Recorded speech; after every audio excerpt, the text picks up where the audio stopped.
Dalam pertemuan ini, kita tidak hanya melihat kejahatan dari sudut pelaku. Kita juga akan memahami posisi korban, karena dari situlah gambaran kejahatan menjadi lebih utuh. Video ini merangkum materi pertemuan keempat secara runtut dan ringkas. Agar alurnya jelas, kita mulai dari hubungan antara viktimologi dan kriminologi sebagai dua bidang yang sama-sama membahas kejahatan dari sudut yang berbeda. Lalu kita bandingkan fokus kajian masing-masing supaya terlihat apa yang dipusatkan pada pelaku dan apa yang dipusatkan pada korban. Setelah itu, kita masuk ke hubungan viktimologi dengan hukum pidana, termasuk mengapa perspektif korban perlu hadir lebih kuat dalam penegakan hukum. Kita juga akan membahas implikasi kausalitas, yaitu bagaimana hubungan sebab akibat antara tindakan pelaku dan penderitaan korban perlu dibaca lebih cermat. Terakhir, kita rangkum pandangan para ahli, tantangan integrasi viktimologi, dan beberapa arah solusi agar sistem hukum pidana lebih adil dan lebih lengkap. Kriminologi pada dasarnya berangkat dari pertanyaan tentang pelaku. Mengapa seseorang melakukan kejahatan, bagaimana perilaku kriminal terbentuk, dan faktor sosial apa yang mendorongnya. Karena itu, kriminologi banyak menelaah motivasi, pola tindakan, lingkungan sosial, dan kondisi yang membuat kejahatan muncul dalam masyarakat. Viktimologi bergerak dari sisi yang berbeda. Fokusnya bukan terutama pada pelaku, melainkan pada korban dan proses seseorang dapat berada dalam posisi rentan menjadi korban. Dari sini, viktimologi bertanya mengapa korban tertentu lebih rentan, bagaimana relasinya dengan pelaku, dan seperti apa akibat kejahatan itu bagi hidup korban. Akibat yang dibahas tidak hanya luka fisik, ada juga kerugian psikis, sosial, ekonomi, bahkan hilangnya rasa aman dalam kehidupan sehari-hari. Kalau kriminologi menyoroti mengapa kejahatan terjadi dari sisi pelaku, viktimologi membantu kita melihat siapa yang terdampak dan mengapa dampak itu bisa begitu dalam. Keduanya bukan dua ilmu yang saling meniadakan. Justru keduanya seperti dua sisi dari satu fenomena kejahatan yang sama. Saat kita membaca pelaku tanpa korban, pemahaman kita menjadi timpang. Saat kita membaca korban tanpa konteks pelaku, analisis kita juga belum lengkap. Kalau kita uraikan lebih terstruktur, kriminologi pertama-tama membahas sebab timbulnya kejahatan dalam masyarakat. Di dalamnya, perhatian diarahkan pada pelaku, perilakunya, pola kriminalitas, dan kondisi sosial yang ikut membentuk tindakan melawan hukum. Kriminologi juga berkaitan erat dengan hukum pidana, karena temuan tentang pelaku dan penyebab kejahatan bisa membantu membaca efektivitas aturan pidana. Sementara itu, viktimologi memusatkan kajian pada korban, bukan hanya siapa korbannya, tetapi juga bagaimana proses viktimisasi dapat terjadi. Viktimologi membahas dampak kejahatan terhadap korban, baik secara fisik, mental, sosial, maupun ekonomi. Bidang ini juga menelaah faktor yang menyebabkan seseorang lebih mudah menjadi korban, termasuk kerentanan situasional maupun relasi tertentu dengan pelaku. Selain itu, viktimologi sangat terkait dengan hak korban, perlindungan hukum, pemulihan, dan posisi korban di dalam proses peradilan. Kalau kedua disiplin ini dibaca bersama, kita memperoleh gambaran kejahatan yang jauh lebih lengkap daripada hanya melihat satu sisi saja. Hubungan antara viktimologi dan kriminologi dapat disebut harmonis, karena keduanya sama-sama berusaha menjelaskan realitas kejahatan secara lebih utuh. Kriminologi memberi landasan analisis dari sisi pelaku. Ia membantu menjelaskan pola perilaku, motivasi, dan sebab sosial yang melatar belakangi kejahatan. Viktimologi lalu melengkapi gambaran itu dari sisi korban, termasuk kerentanan korban, akibat yang ditanggung, dan kebutuhannya akan perlindungan.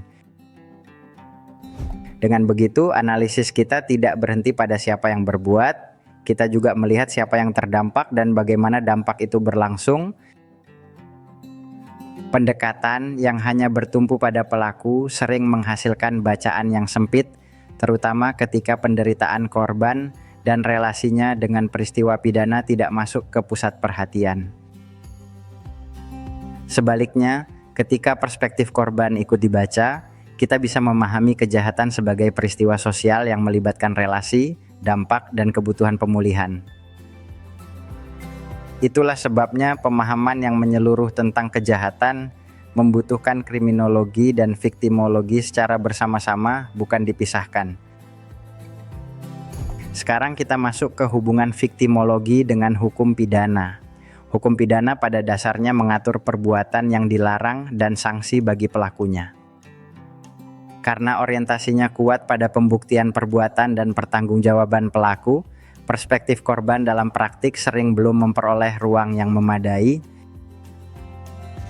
Disinilah viktimologi menjadi penting. Viktimologi mengingatkan bahwa tindak pidana selalu meninggalkan akibat nyata pada korban, bukan hanya melanggar norma abstrak. Melalui perspektif viktimologi, kita tidak hanya bertanya apakah unsur pidana terpenuhi, kita juga bertanya bagaimana kejahatan itu terjadi dalam relasi antara pelaku dan korban. Pendekatan ini membantu mengungkap faktor penyebab kejahatan secara lebih komprehensif, termasuk kondisi yang membuat korban berada pada posisi rentan. Selain itu, viktimologi membantu membaca dampak kejahatan secara lebih konkret sehingga penegakan hukum tidak hanya berhenti pada penghukuman, tetapi juga memperhatikan pemulihan. Dalam penyidikan dan penuntutan, pemahaman tentang korban bisa membantu aparat melihat konteks perkara dengan lebih lengkap, terutama pada kasus yang melibatkan relasi kuasa atau kerentanan tertentu. Dengan begitu, viktimologi tidak berdiri di luar hukum pidana. Ia justru memperkaya cara hukum pidana bekerja di lapangan. Tujuan akhirnya adalah penegakan hukum yang lebih adil, karena sistem tidak hanya melihat siapa yang harus dihukum, tetapi juga siapa yang harus dilindungi. Dan ketika perlindungan korban, analisis sebab kejahatan, serta pertanggungjawaban pelaku dibaca bersama, hukum pidana menjadi lebih efektif dalam mencegah kejahatan berulang. Salah satu titik penting dalam pembahasan ini adalah kausalitas, yaitu hubungan sebab akibat antara tindakan pelaku dan akibat yang dialami korban. Dalam hukum pidana, kausalitas penting untuk menjelaskan apakah akibat tertentu benar-benar dapat ditautkan pada perbuatan pelaku.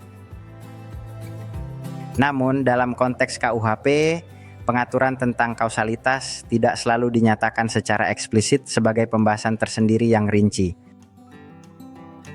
Akibatnya, dalam praktik hubungan sebab akibat antara tindakan pelaku dan penderitaan korban kadang belum dianalisis secara mendalam.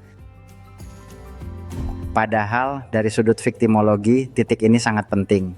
Disinilah kita bisa membaca bagaimana korban masuk ke dalam rangkaian peristiwa pidana.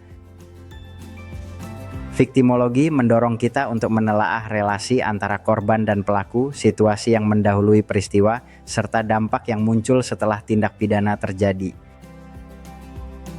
Pendekatan ini penting dalam penyidikan karena aparat tidak hanya mencari siapa yang berbuat, tetapi juga bagaimana rangkaian sebab akibat itu terbentuk. Dalam penuntutan, pembacaan yang lebih cermat terhadap kausalitas dapat membantu menghadirkan gambaran perkara yang lebih adil dan lebih sosial sifatnya. Jadi, viktimologi tidak menggantikan analisis hukum pidana. Ia memperdalamnya dengan memastikan dampak pada korban dan hubungan korban pelaku tidak diabaikan. Dalam perkembangan viktimologi, Hans von Hentig dikenal sebagai salah satu pelopor penting yang membantu menggeser perhatian kajian ke arah korban. Ia menunjukkan bahwa untuk memahami kejahatan, kita perlu melihat interaksi antara pelaku, korban, dan situasi yang mengitari peristiwa pidana. Di Indonesia, Arif Gosita memberi kontribusi besar dalam mengembangkan viktimologi sebagai bidang yang menaruh perhatian pada korban, penderitaannya, dan perlindungan hukumnya. Pemikirannya menegaskan bahwa korban tidak boleh hanya hadir sebagai pelengkap pembuktian. Korban juga memiliki hak yang patut diakui dan dilindungi. Melalui pandangan para ahli ini, viktimologi membantu kita memahami berbagai aspek yang terkait dengan korban secara lebih utuh dan lebih manusiawi. Pada saat yang sama, viktimologi mendukung perlindungan hak korban agar berjalan secara adil dan proporsional di dalam sistem hukum. Meski penting, integrasi viktimologi dalam sistem hukum pidana masih menghadapi beberapa tantangan nyata. Salah satunya adalah ketidakseimbangan perlindungan, ketika perhatian sistem lebih kuat tertuju pada hak pelaku daripada kebutuhan dan pemulihan korban. Tantangan berikutnya adalah belum kuatnya penerapan analisis kausalitas secara eksplisit sehingga hubungan sebab akibat yang dialami korban kadang tidak tergambar penuh. Selain itu, viktimologi sendiri belum benar-benar terintegrasi secara menyeluruh ke dalam proses hukum, dari tahap awal penanganan perkara sampai proses peradilan. Karena itu, salah satu arah solusi adalah memasukkan perspektif viktimologi sejak penyelidikan dan penyidikan, bukan baru dipikirkan ketika perkara sudah berjalan jauh. Solusi lain adalah memperkuat hak korban, baik dalam akses informasi, perlindungan, pendampingan, maupun pemulihan setelah tindak pidana. Di tingkat yang lebih luas, pembaruan regulasi juga diperlukan agar perspektif korban benar-benar menjadi bagian integral dari penegakan hukum pidana. Dari seluruh pembahasan ini, kita bisa melihat bahwa kejahatan tidak cukup dipahami hanya dari sisi pelaku. Sisi korban sama pentingnya untuk membangun analisis yang utuh, adil, dan relevan dengan kebutuhan hukum modern. Karena itu, integrasi viktimologi dengan kriminologi dan hukum pidana bukan sekadar tambahan perspektif. Ini adalah langkah penting menuju keadilan yang lebih lengkap. Silakan refleksikan sejauh mana sistem hukum kita sudah benar-benar memberi tempat bagi korban. Pertanyaan itu bisa menjadi awal diskusi kita selanjutnya di kelas. Terima kasih sudah menyimak.